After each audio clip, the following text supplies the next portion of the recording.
Bueno, pues bienvenidos a Entre Sesiones. Les recuerdo que este es un conversatorio en donde se reúnen los terapeutas y gente dedicada a temas de salud más importantes del mundo, en donde abordamos diferentes problemas y asuntos que ahorita son relevantes, sobre todo en estos tiempos que nos ha tocado enfrentar. Y en esta ocasión estoy muy contento de recibir a Peter Burkin, que es un gran amigo, es un gran terapeuta, un gran constelador, que hoy nos va a hablar de trauma y constelaciones familiares. Peter, ¿cómo estás? Muy buenos días, Jorge. Aquí en España y muy bien, gracias. Para que la gente sepa de quién se trata, Peter Burkin es el director y fundador de ECOS, que es la Escuela de Constelaciones Familiares, dirigida por él, por Peter Burkin y por su pareja, Carmen Cortés, que yo tuve oportunidad de conocer, creo que debió ser hace como 6, 7 años, en un taller de constelaciones, en donde nos hablabas en especial del tema de los gemelos, si no mal recuerdo, es un tema apasionante. Peter es un terapeuta alemán, reside desde 1998 en Cataluña, es terapeuta de enfoque humanista formado en Gestalt, en Brain Spotting, en psicoterapia integrativa. También es un formador y imparte cursos de constelaciones familiares desde casi 20 años en España. Es miembro didacta de las asociaciones alemana y españolas de constelaciones familiares y es autor de 8 libros. Yo me había quedado en 2 y ahora que volví a platicar con él, tiene 8 libros. 2 de ellos creo que no voy a poder leerlos porque veo que son títulos en alemán, Peter, pero los otros se me antojan mucho, sobre todo los 2 últimos. Así de que ya me vas a dar material para leer. Además de ser autor de estos libros, es el editor de un boletín que les recomiendo que sigan mucho. Se llama Ecos Boletín. Lo pueden encontrar en internet muy fácil, como Ecos, o en la página de Peter, peterburkin.net. Así de que este es el personaje que hoy tenemos aquí. Peter, bienvenido a Entre Sesiones. Muchas gracias de nuevo. Para ir abriendo boca, ¿qué te parece si nos ayudas un poquito a entender qué son las constelaciones familiares? Hay gente que no está tan familiarizada con esta técnica. ¿En qué consiste? ¿De qué se trata? Yo entiendo las constelaciones familiares como un método que tiene 2 bases. Una es una comprensión sistémica y el otro es un enfoque fenomenológico. Entonces, desde estas 2 bases se elaboran relaciones. Yo no conozco ningún método donde uno puede explorar la dinámica de una relación más rápidamente y con más claridad. El fundador Bert Hellinger, que es un alemán que murió hace ahora un par de años, o el año, sí, sí, creo que hace 2 años.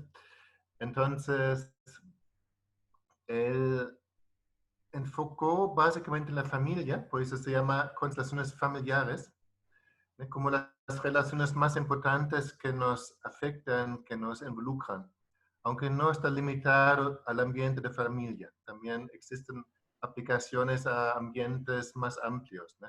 Organizaciones, empresas, etcétera, etcétera. Pero lo clásico es mirar las relaciones dentro de la familia y cómo afectan a una persona. Entiendo que esto se puede hacer de varias formas. Las tradicionales serían las constelaciones con personas físicamente y con objetos. Habitualmente es así. ¿Tú practicas ambos métodos? Yo prefiero mucho trabajar en grupo, ¿no? Y ahí con representantes en personas. Y sí que existe la aplicación en sesión individual donde en lugar de tener representantes, ¿no? como personas, utilizas o sea Playmobil, ¿no? como la primera imagen que pusiste, o anclas en el suelo, ¿no? hojas de papel, zapatos, símbolos, eso hay, o incluso se puede hacer con ojos cerrados como una visualización interna. Uno de los temas en tus últimos libros es el trauma y cómo lo abordas desde las constelaciones familiares. ¿Qué es el trauma? ¿Cómo lo definirías? ¿Cómo podemos identificar el trauma?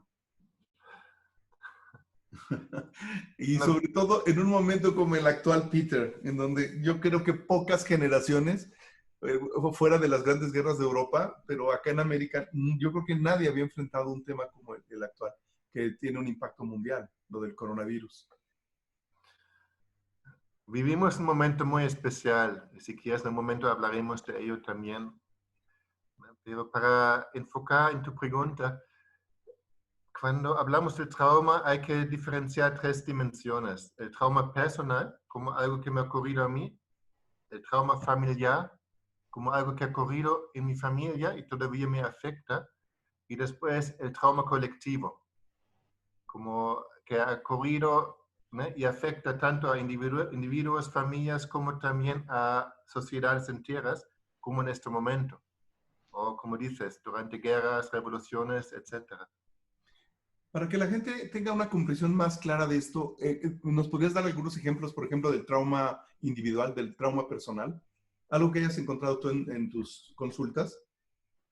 El trauma personal es cuando uno se encuentra en una situación de amenaza o que él percibe como una amenaza y habitualmente ante una amenaza tenemos dos respuestas. O nos defendemos y nos sentimos capaces de defendernos o nos huimos y nos ponemos a salvo si podemos huir.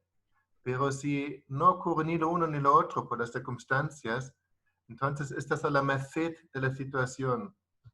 Una situación que es amenazante, ¿no? Te sobrecoge y no hay manera de escaparla. Y entonces se puede volver como una experiencia traumática. Por ejemplo, accidentes de coche o una cirugía en el hospital o un atraco, que alguien ahí de golpe te amenaza, o una violación sexual o una agresión física. Todos ellos son experiencias que pueden llevar al trauma. Pero hay muchas más diferenciaciones donde entro si tú quieres. En el plano familiar, ¿qué ejemplos nos podrías poner? Aquí en España, como en mi país, Alemania, hay una obviedad. Todas las familias están traumatizadas por la experiencia de o la Segunda Guerra Mundial o por la Guerra Civil aquí en España. Estas son experiencias que dejaron huellas prácticamente todas las familias. Por ejemplo, que una guerra cicatriza requiere 4 generaciones. Wow. Y estamos ahora básicamente en la tercera.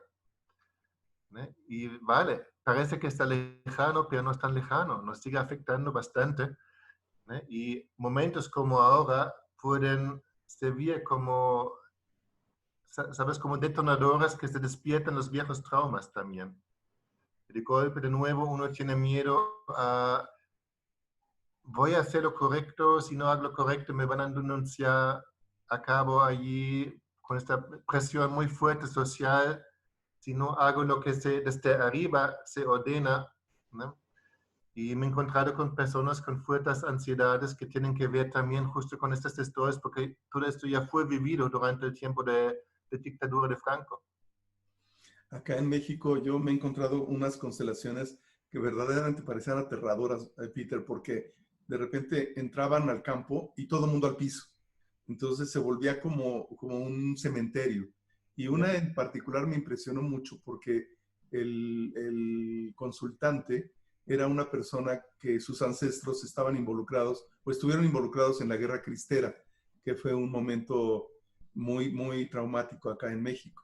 Y a mí me parecía impresionante que él era nieto, o sea, no era una relación directa, era la segunda generación entonces, la tercera. Y en el campo estaban todos en el piso. Es impresionante observar eso. Este sería un ejemplo de ese trauma familiar. Correcto. Y en Familiar y colectivo, porque aquí tienes ambas dimensiones ya. el colectivo, ¿qué lo distinguiría? Por ejemplo, un trauma familiar es si en mi familia, mirando atrás, hubo alguna muerte prematura, ¿sabes? Que el padre o la madre se murió de joven, o hubo algunos niños, algún niño que murió de pequeño. Todo esto afecta. O otro ejemplo sería que en una familia de golpe, por circunstancias, ¿no?, se arruina la familia, entra en pobreza. Eso es o una emigración a otro país. Uf. Eso puede llevar a traumas familiares. Hace poco leía un artículo donde se decía que nunca, como ahora, estábamos viviendo esta migración brutal en todo el mundo. Nunca había habido esta diáspora mundial por todas partes. En América lo tenemos mucho de centro, yendo hacia Estados Unidos, toda la gente de Medio Oriente, Siria, Irak, Afganistán, tratando de llegar a Europa, la gente del norte de África también tratando de llegar a Europa. Entonces, sí puedo ver la dimensión del trauma colectivo. Es muy fuerte. ¿Esto lo has encontrado tú en tus constelaciones? El impacto de este trauma colectivo. En ciertos momentos se presenta. Y yo reconozco que aquí en España pongo una énfasis en el tema de la guerra civil, porque al día de hoy sigue siendo un tabú. Aquí hay algo que es interesante que tiene que ver con trauma. Trauma y la negación de trauma va junto. Entonces, esto es a nivel personal, como familiar, como colectivo. Alguien ahí me habla de su infancia, sí, mi padre era un alcohólico y gritaba mucho, pegaba. Pero bueno, me acostumbré y también pasa en otras familias y no fue para tanto, ¿no? Como quitando hierro, ¿no? No es para tanto. Lo mismo con aquí, la guerra civil es como, esa es una vieja historia, ya pasó, dejamos los muertos ahí enterrados, ¿para qué mover ahí estas viejas historias? No quieren reconocer la importancia que tiene. También en nuestro campo, Jorge, en el campo de la psicología ocurrió lo mismo. Ya hace 100 años, al final de la Primera Guerra Mundial, hubo una buena comprensión del trauma personal, ¿no? Y Pierre Janet, que era ahí uno de los grandes de la primera, junto con Jung y con Sigmund Freud, ¿no?, él desarrolló una buena comprensión de esto y cayó en el olvido. Después llega la Segunda Guerra Mundial y otra vez miles y miles y miles de personas y la gente, ¿no?, los psicólogos trabajando, aprenden sobre ello y desarrollan una comprensión de trauma y cae de nuevo en el olvido. Y solo con la guerra de Vietnam, ahí de nuevo, ¿no?, miles y miles de soldados traumatizados que después ya no se reincorporan en la sociedad, sino son problemas. De nuevo surge el tema y allí empezó una comprensión del trauma que hizo que en 1980 fue por primera vez reconocido en el DSM. Antes no existía. Como trastorno. Tal cual, antes no, ¿sabes? ¿Cómo no existe? Si no lo conoces, no puedes reconocerlo. Sí, no, imposible. Y ahora que lo comentas, ayer que platicábamos, me mostraste el libro que estás leyendo, el de Recuerdos, Sueños y Pensamientos, que es la biografía de Carl Jung.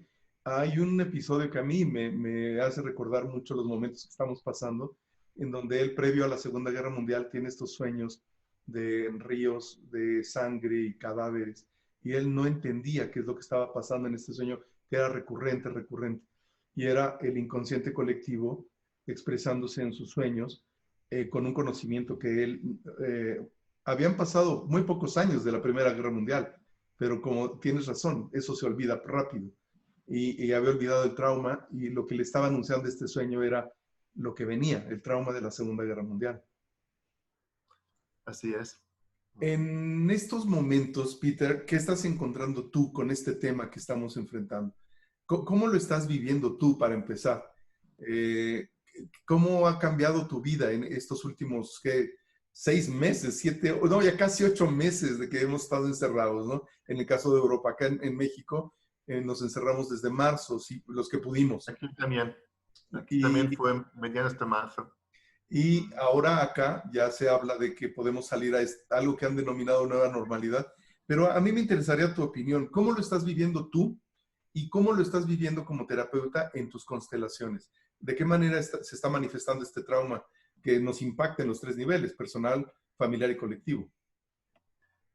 Bueno, cuando hubo el confinamiento a comienzos de marzo, la primera consecuencia era 3 meses sin trabajar en casa. Bastante tiempo para mí. Menos mal que vivo en un lugar bonito, en el bosque. He hecho mis paseos diarios. No quiero saber cómo pasa la gente que vive en la ciudad, en un pequeño piso, sabes, sin balcón.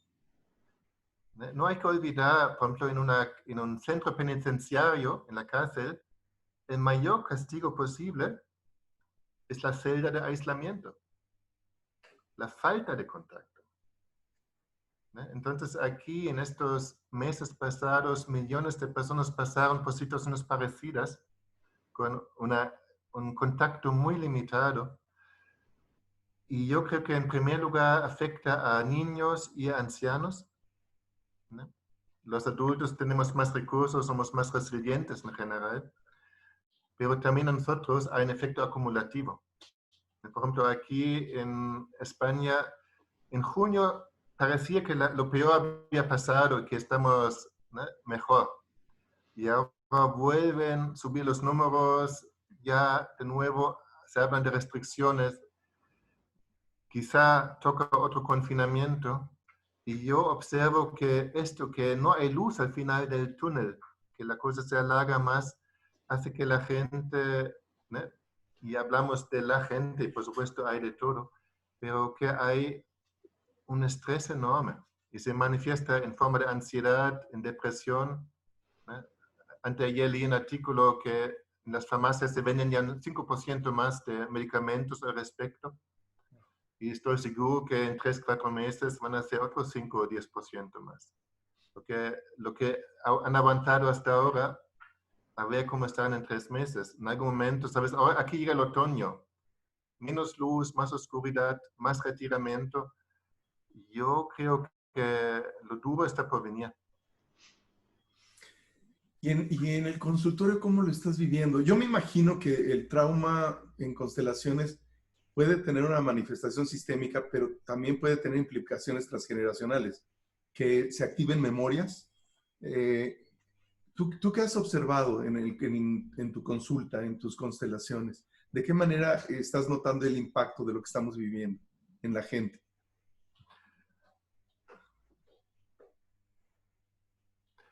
Reconozco que como he tenido poca ocasión de dar mis grupos de formación o talleres, mi experiencia es limitada. Y también hay que decir que en este momento la gente que se apunta a grupos no son la gente miedosa. Esos se quedan en casa. Ya hay un filtro antes. Los que vienen ya vienen con una actitud diferente que los que no vienen. Entonces es muy temprano para hablar de qué se puede ver, qué se va a observar.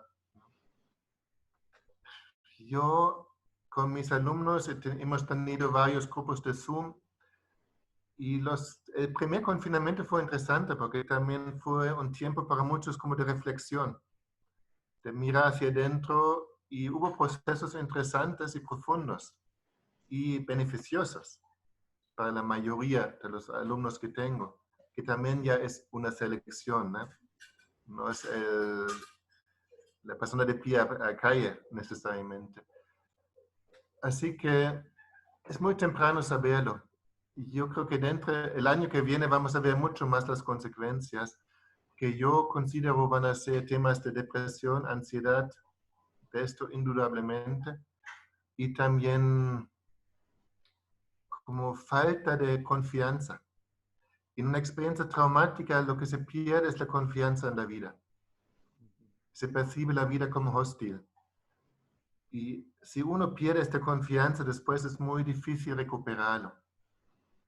Y las circunstancias actuales, con esta amenaza a nivel físico, de salud, pero también económico, porque para mucha gente esto significa una ruina, ¿no?, y una angustia, ¿cómo voy a llegar al fin del mes? Esto va a causar una fuerte desconfianza y un miedo que se incrusta en el cuerpo, ¿no? Lo vamos a notar bastante, pero va a ser acumulativo. Esto va a ser mucho más fuerte el año que viene que hoy en día. Claro.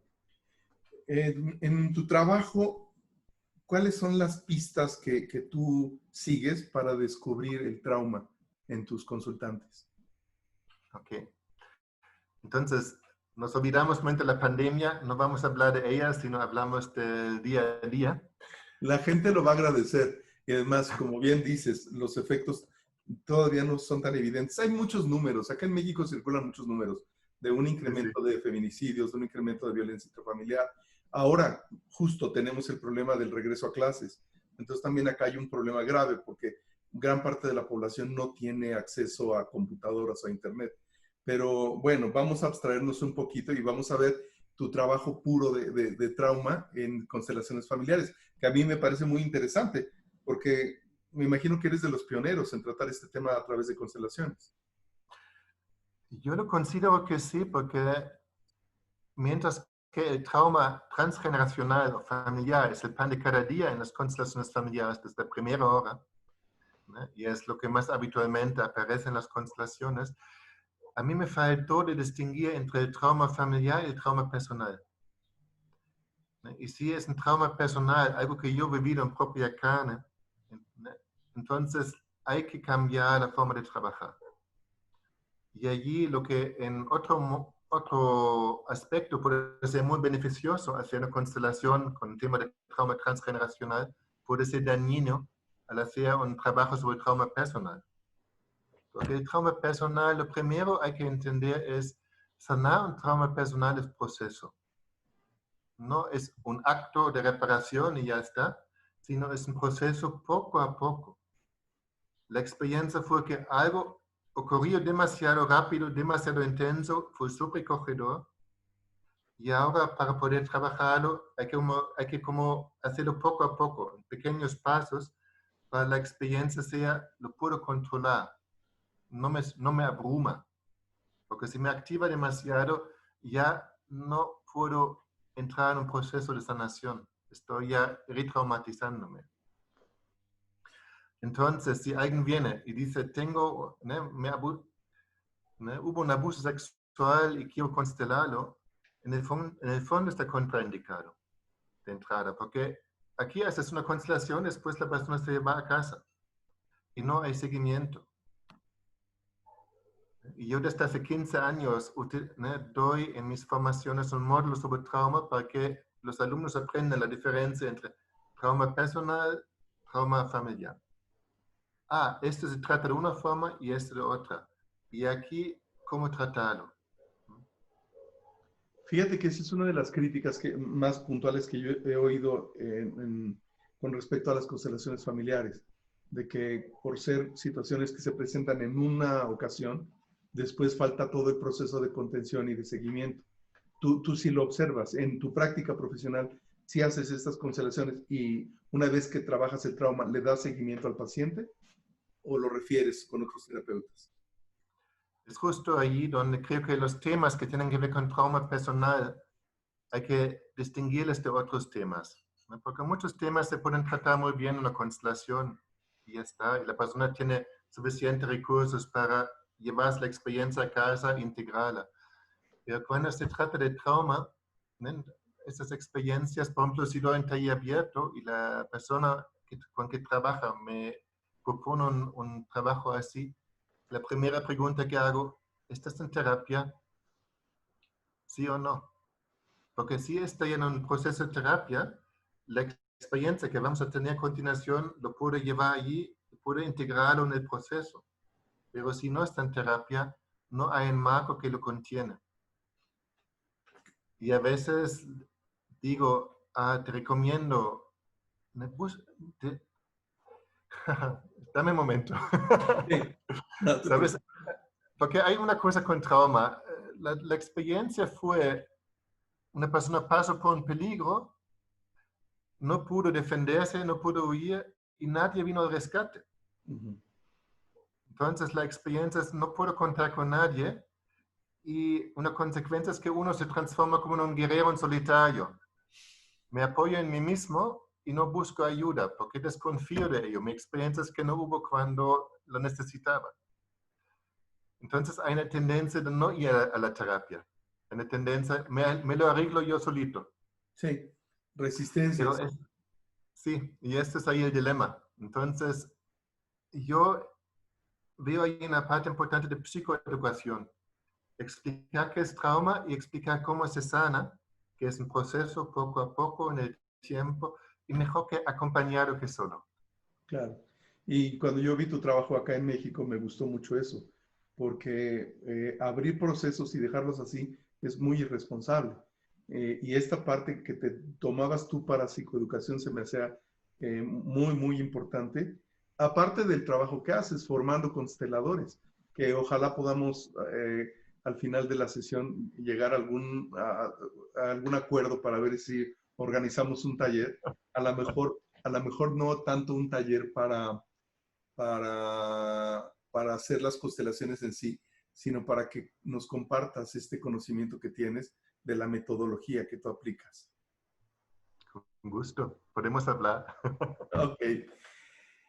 ¿Cómo se trabaja el trauma concretamente en constelaciones familiares? Yo encontré en alguno de tus artículos en ECOS que hablabas de 4 aspectos y el primero de ellos era saber reconocer un trauma en el cliente. ¿Cómo puedes distinguir esto? Y aquí estás lidiando no solamente con que el paciente llegue, porque la resistencia puede ser tan grave que ni siquiera se atreva a llegar a pedir ayuda.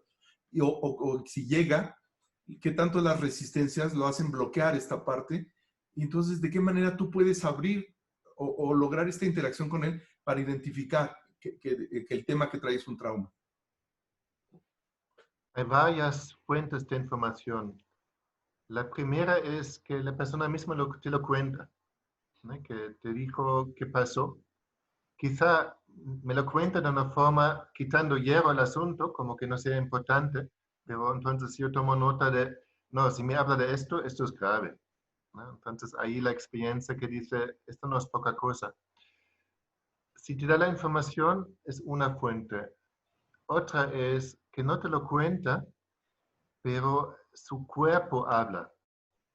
Quiere decir que mientras que está ahí a tu lado, ves que, ¿no?, hay mucha tensión, ¿no? El cuerpo está en tensión, hipervigilante, ¿no? Por ejemplo, toma más bien distancia de ti, no se acerca, ¿no?, sino es como un poco más lejos mejor, ¿no? Notas ya como la hipervigilancia, también la desconfianza, Uh -huh. que es natural, ¿no?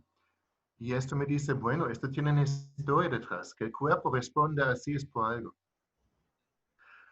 Otra fuente es, por ejemplo, hay personas cuando te cuentan lo que, ¿no?, que está pasando, lo cuentan con una voz muy plana, ¿no? Es como si hablan del tiempo, del fútbol o de algo muy grave, todo suena igual, porque están internamente disociadas.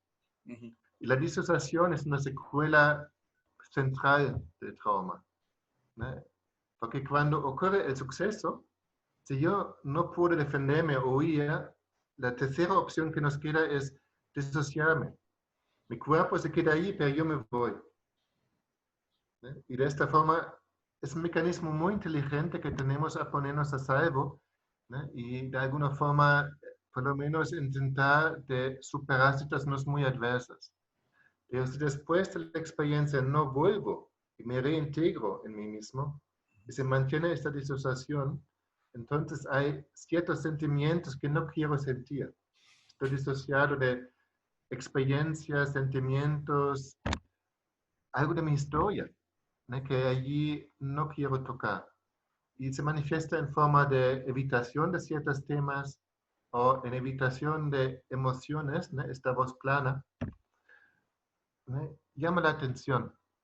Entonces, cuando observo esto, también me hago la pregunta, ¿qué hay detrás de ello? Y la cuarta fuente es cuando ya ha empezado la constelación y se manifiesta en su representante, Uh -huh. ¿no? Entonces, ahí también es una fuente de información muy útil. Claro.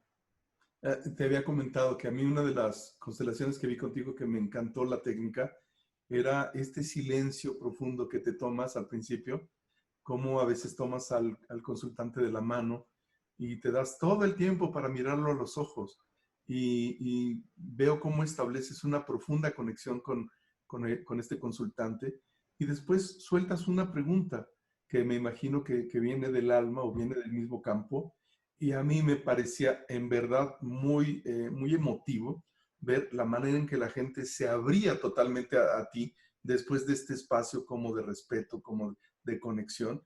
Y yo no lo había observado mucho en otros consteladores. Esta parte me encantó de tu trabajo. No te había tenido oportunidad de decírtelo, pero ahora aprovecho para hacerlo. Gracias, Jorge. El segundo punto que... Me pongo en resonancia, ¿sabes? Es como un cuerpo, ¿no? Una caja de resonancia. Y si me sintonizo con el cliente, percibo hasta cierto grado su estado interior, ¿no? Y esto lo pongo al servicio después del proceso. Jung habla para los terapeutas de que puedes aprender todas las técnicas, todas las teorías, pero que al final las olvides, porque la terapia solo se trata de un alma frente a otra alma.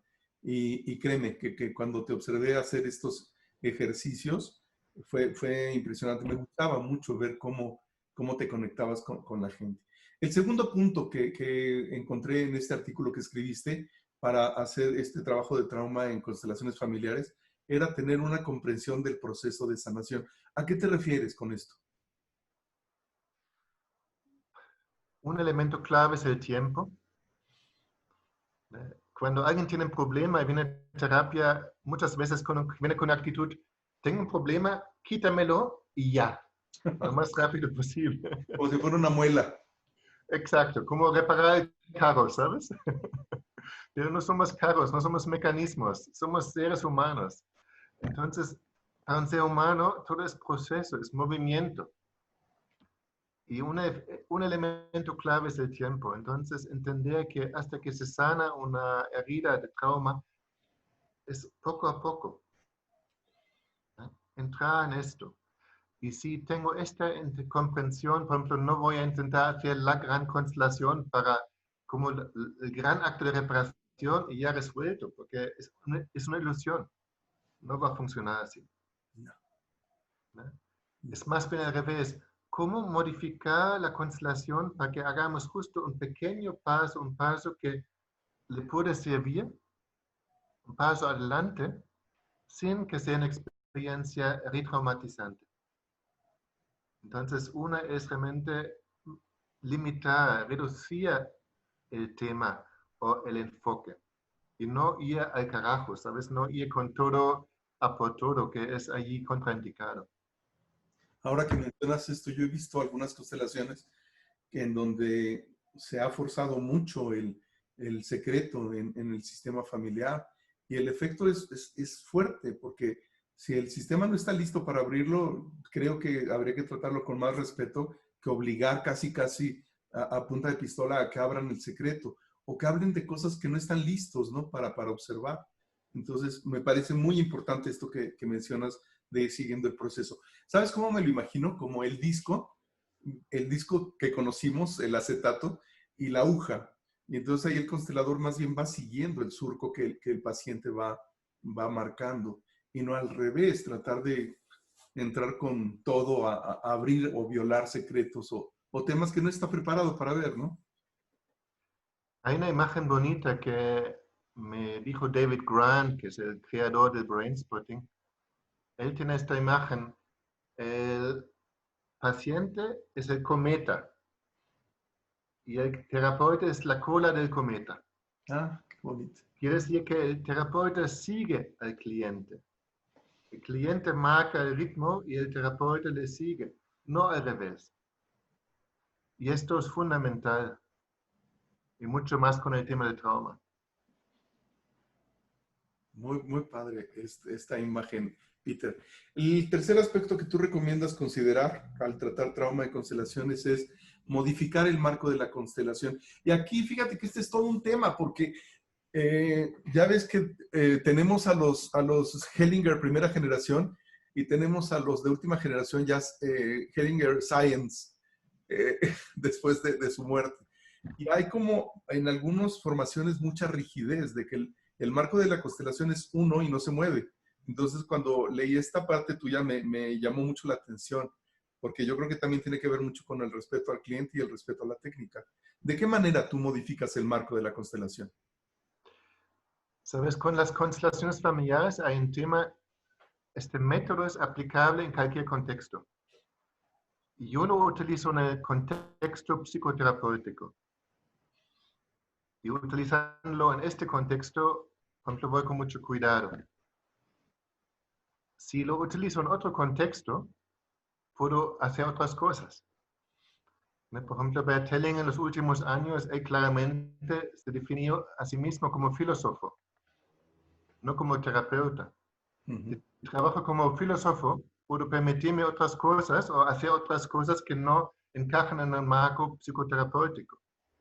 Ahora bien, es precioso, es válido, simplemente que podemos distinguir las peras de las manzanas y no mezclarlo internamente, porque entonces sí que surge confusión y alguien que busca sanación como un acto psicoterapéutico y se va en un contexto donde no lo hay, puede encontrarse con todo. En ese sentido, ¿cómo modifico yo el marco de la conversación cuando trato un trauma personal? Lo primero, y para mí lo fundamental es, para mí no es un tema interpersonal. Quiere decir que en las constelaciones habituales trabajas relaciones, ¿no? Tú y tu madre, o tu hermana y tú, o lo que sea, ¿no? Entre personas. Trabajando en tema de trauma, lo habitual sería alguien para ti y alguien para el agresor, ¿no? Y trabajamos la relación interpersonal. Pero aquí, para sanar trauma, hay que reenfocarlo a lo interno. No es una cuestión de la relación con la persona. El trauma es una disociación dentro de mí. Me estoy fragmentando internamente. Entonces tengo que reintegrarme. Lo más importante es reintegrarme yo conmigo mismo. En ese sentido, el enfoque allí básico para mí es alguien que representa a ti en la edad en que sucedió la experiencia traumática y alguien para ti hoy en día, que muchas veces como un yo adulto y un yo niño, ¿no? Porque la mayoría de los traumas experimentamos en la infancia, ¿no? Entonces, alguien en el momento del suceso, porque la disociación hace que una parte mía se quede congelada en la experiencia de entonces, y alguien para mí hoy en día. Y trabajar esta relación entre estas dos partes dentro de mí para ver si puedo como relacionarlas de nuevo, porque muchas veces comienza una fuerte evitación. Allí se abre el camino hacia una sanación. Al contrario, si lo enfoco en lo interpersonal, a ver, ¿qué va a ocurrir allí? Aumenta mucho el peligro de la retraumatización, porque de golpe tienes ahí un representante para el agresor y te surgen todos los recuerdos, ¿no? Eso puede ser ya terrificante, ¿no? Terrorífico y retraumatizante. Y de esta forma lo evito esto. Y lo segundo es, entiendo que la sanación ocurre dentro de la persona y no entre la persona y el agresor entonces. Si el agresor fue un familiar o una persona importante, quizá te importa también, como, ¿no? También necesito mirar qué hago con esta persona en mi vida. Pero enfocar la relación con el agresor, este para mí es como el último tercio en el proceso de sanación, no Okay. antes. He observado que en algunas constelaciones, cuando tratan este tipo de eventos traumáticos, algunos consteladores también trabajan con representantes de objetos abstractos. ¿Tú llegas también a colocar elementos así? Elementos abstractos como el miedo, la culpa, esto. ¿Tú llegas a utilizar elementos así de abstractos o no? Yo personalmente no lo hago. Ok. Es válido, es otra forma de entrar. Yo, en mi forma de trabajo, intento de hacerlo lo más sencillo posible, con un mínimo de representantes. Y muchas veces no hay más que 2 o 3 representantes. Y con esto ya consigo el proceso interno del cliente. Pero esto es una cuestión de preferencia personal y de estilos también. Yo he encontrado que es muy poderoso cuando la persona elige un representante para este niño que sufrió el trauma y el adulto. El encuentro entre los dos es muy sanador, porque una persona ya en el presente con más recursos puede hacerse cargo de esta persona que se siente. se vive como encapsulada, no sé cómo lo observes tú. Entonces, abrirlo y que se abracen es sumamente sanador. He visto que es un momento muy emotivo donde pueden encontrar muchas veces la solución a ese trauma, abrirlo y Correcto. deshacerlo. Es justo allí, muchas veces se trata como volver al pasado, no para reparar el pasado, sino simplemente para rescatar a sí mismo, de niño o niña en esta época, y llevársele consigo al presente. Para la gran mayoría de la gente, el presente es un lugar bastante seguro. Entonces, si yo consigo esas partes traumatizadas en mí, llevarlas conmigo aquí, todo mi sistema interno se relaja. Y llegamos al cuarto punto de tu artículo, modificar el formato. ¿A qué te refieres con esto? ¿Qué es lo que haces diferente en el formato de tu constelación? Sí, de hecho, algo que acabo de decir pertenece al formato, ¿no? En lugar de trabajar la relación interpersonal, trabajar la relación intrapsíquica. ¿No? El adulto en mí hoy en día con muchas veces el niño en mí, ¿no? O esas partes en mí. A veces hay más que dos partes. ¿No? Cuando es una experiencia de trauma continua a lo largo de una infancia, no solo hay un niño, sino hay niños de 3, de 4, de 5, de 7, de 10, de 12. ¿No? Entonces la fragmentación interna ha aumentado bastante. ¿No? Entonces esto tiene que ver con el formato. El otro elemento clave allí es cuando yo hago habitualmente un pacto con el cliente antes de empezar, ¿sabes? Y hablo del mando a la distancia, que mucha gente conoce, ¿no? Con tu televisión o la radio, ¿no? El control remoto. Eso es, el control remoto. Y yo acuerdo con el cliente que él tenga el control sobre esta constelación. Quiere decir que en cualquier momento, si él necesita ponerlo en pausa o decir hasta aquí, tiene mi palabra que le voy a hacer caso. Y eso es bastante diferente porque muchos consteladores trabajan como la autoridad que se impone y el cliente le sigue, pero aquí es al revés. El cliente tiene el mando, ¿no? Yo propongo, seguimos, pero si él en algún momento se siente incómodo, sabe que él tiene el control sobre la situación. Porque en la experiencia traumática no tuvo control, ahí estaba la merced de la situación. Sabiendo, ¿no?, que lo hemos pactado expresamente, que ahora tiene el control, le da más seguridad y más confianza para poder abrirse un poquito más a la experiencia, que es una experiencia muy amenazante de todas formas. Y me parece sensacional para devolverle su dignidad y devolverle un poquito el control sobre una situación que no tiene clara incluso, ¿no?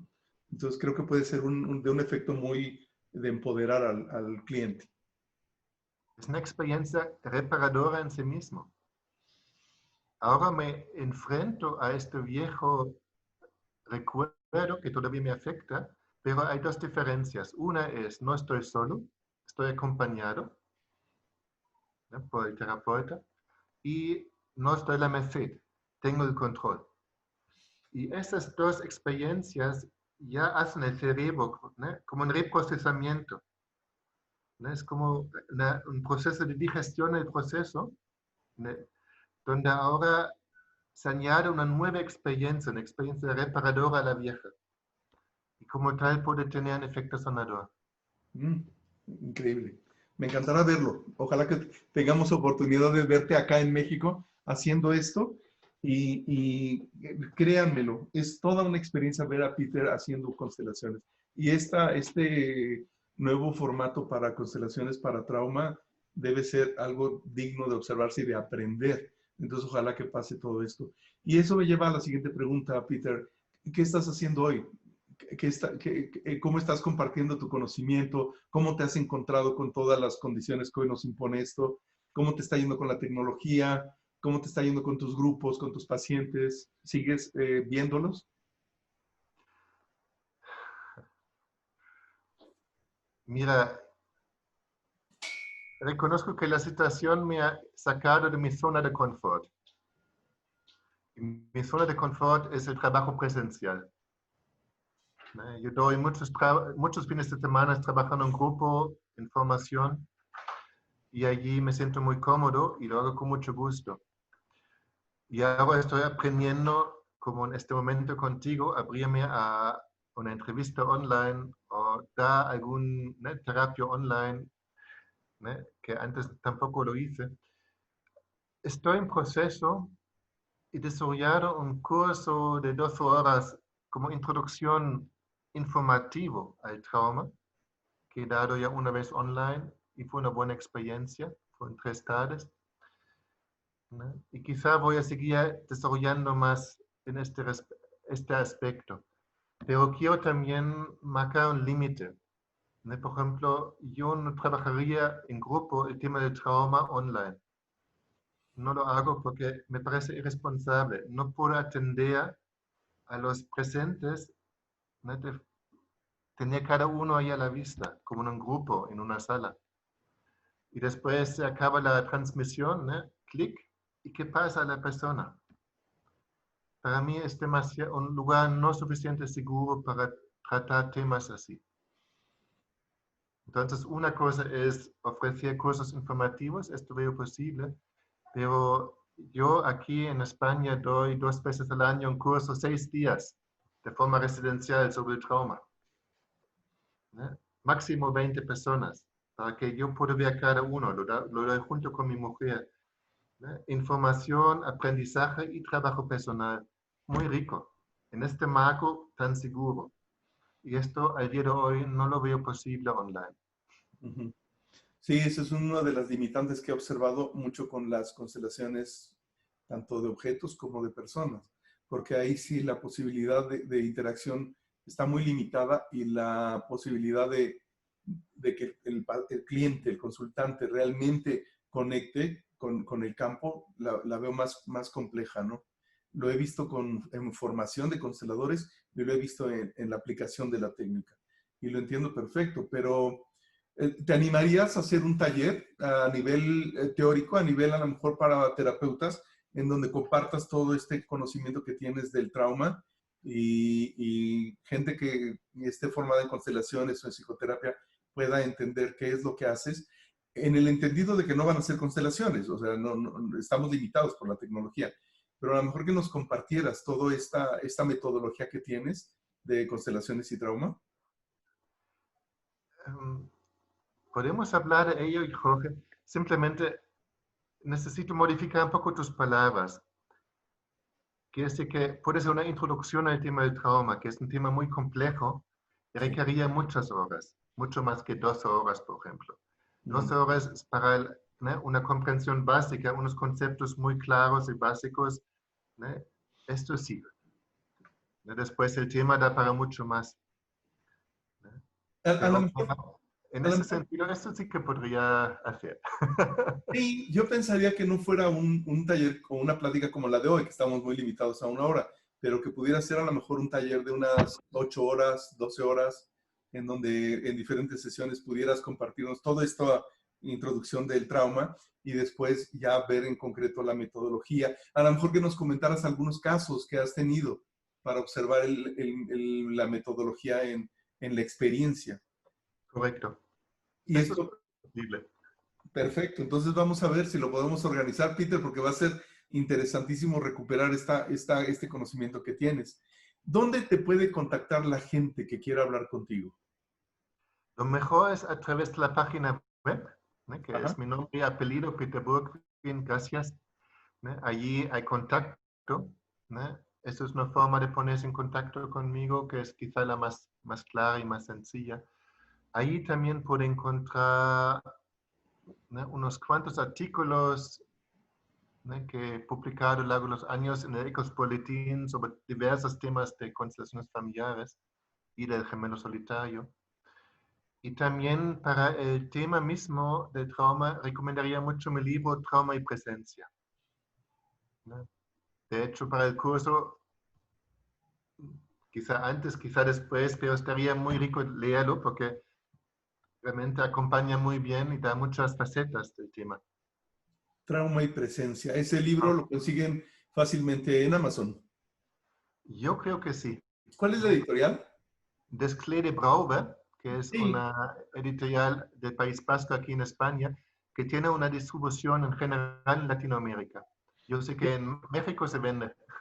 sí, yo conseguí el tuyo, el de las constelaciones sistémicas, creo era, Las en Amazon. constelaciones familiares. Sí. Pues increíble, increíble, Peter. Sí, ojalá que podamos concretar este trabajo de hacer un taller para consteladores o para terapeutas, o incluso para la gente que esté interesada un poco en entender un poquito más de qué se trata todo esto, y qué mejor que contigo, que has creado toda esta escuela. 8 libros se dice fácil, ¿no?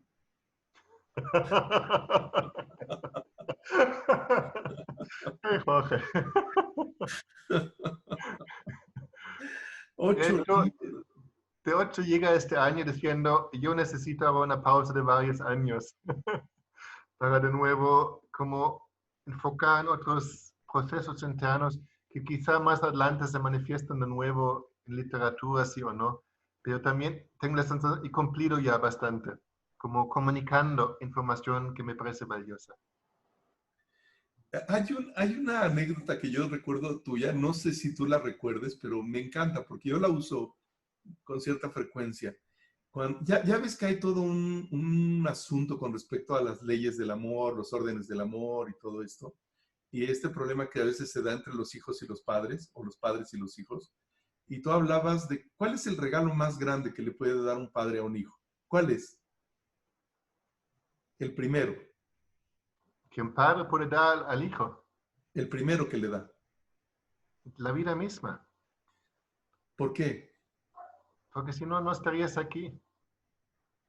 ¿Sabes? Es así, si mi padre sería Adolf Hitler, ¿no? Para entrar, ¿no?, en esta fantasía. ¿Y cómo me relacionaría con mi padre? Y quizá le diría, gracias por la vida, lo tomo y lo demás lo dejo contigo. Pero sin la vida no estoy aquí, se acaba el cuento. Y a veces hay unas dinámicas muy complejas entre hijos y padres. Y me acuerdo que tú dijiste que en ese caso habría un segundo gran regalo que los padres les podrían dar a los hijos. No sé si tú lo recuerdas. Cuéntamelo, tengo curiosidad.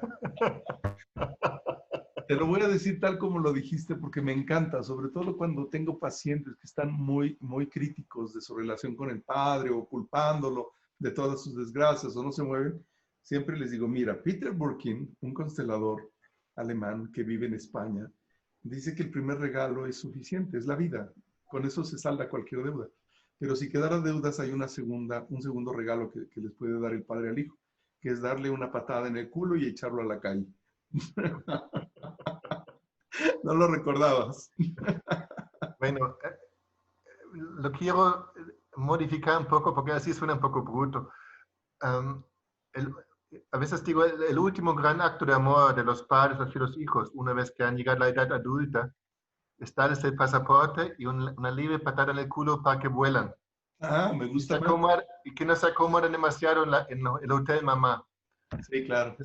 Sí, claro, porque luego ves este efecto terrible, ¿no? De la peor relación ¿Sabes? que se da entre el hijo de la madre y la hija del padre. Sí, o en general, ¿sabes? Reconozco, en Alemania los hijos en general salen de la casa de los padres bastante temprano, ¿no? Por ejemplo, mis 2 hermanas lo hicieron con 17 años y yo fui tardío con 20. Mm. Si yo cuento esto aquí en España, me miran con ojos así de grandes, porque aquí, antes los 30 se van. ¿Qué te puedo decir acá en México? Donde hay gente que estará en los 40, 50 y siguen el Ya. sistema familiar de origen y se pierde de esta oportunidad de utilizar su pasaporte. Sí, y madurar, ¿no? ¿Sabes? Cuando mi mujer y yo hace 10 años nos independizamos de nuestras hijas, ¿no? Vivíamos en Barcelona, nos fuimos de la ciudad, ellas se quedaron allí. En su momento tuvieron 19 y 24 años, que para España es más bien temprano, pero fue muy bonito ver después cómo rápidamente maduraron, porque de golpe tuvieron que manejar su vida cotidiana completamente ellas mismas, ¿no? Y maduraron rápidamente, fue precioso verlo, ¿no? Claro, si vives en el hotel mamá, allí, ¿no?, la compra, la comida, la ropa, todo servido, ¿no? Muy cómodo, pero no creces. Te quedas en un estado interno más bien de niño. Claro. Pero ¿sabes cuál es el mayor regalo? No, lo voy a decir diferente. ¿Sabes para qué llegan los hijos al mundo? ¿Qué? Para decepcionar a sus padres. El tema de la buena y la mala conciencia.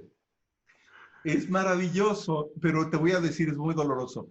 Yo tengo una hija adolescente que ahorita su trabajo es decepcionarme y es doloroso, pero sabes que rápidamente recuerdo todo esto de los órdenes del amor y la veo con orgullo, la veo con admiración. Es inevitable. Nosotros lo decimos con nuestros padres y nuestros hijos tienen que hacerlo con nosotros. Y qué bueno.